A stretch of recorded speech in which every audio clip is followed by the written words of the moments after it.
திரைப்படத்தில் நடிக்கவும் இயக்கவும் வந்த ஒரு மனுஷன் அங்கே ஒன்றும் வேலைக்கு ஆகலை. அன்றைய காலகட்டத்தில் வந்து பகுத்தறிவு பேசுகிறாரு, பெரியாரை பேசுகிறாரு என்ற அந்த காரணத்தால் நாங்கள் வந்து தமிழ்நாடு முழுக்க மேடைகள் போட்டு கொடுத்தோம்.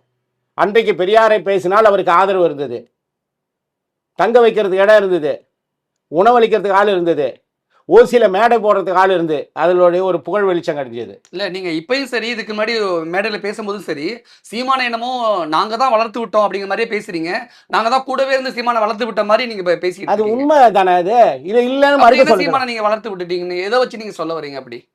அந்த காலகட்டத்தில் சீமானா யார்? இந்த 2003 தமிழர் தன்மான மீட்பு மாநாடு வந்து புதுச்சேரியில் நடக்குது.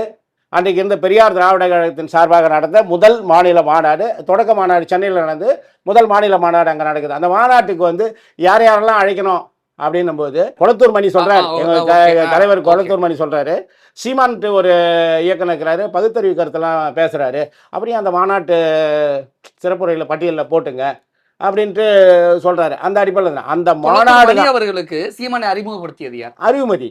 அண்ணன் அறிவுமதி. ஆமா, அவர் வந்து பெரியாரை உள்வாங்கியவர், ஈழ விடுதலையை ஆதரிக்கிறவர். இப்போ அந்த இடத்துல இவர் தான் தங்க வைக்கிறாரு. அது ஒரு வேடந்தாங்கல் மாதிரி.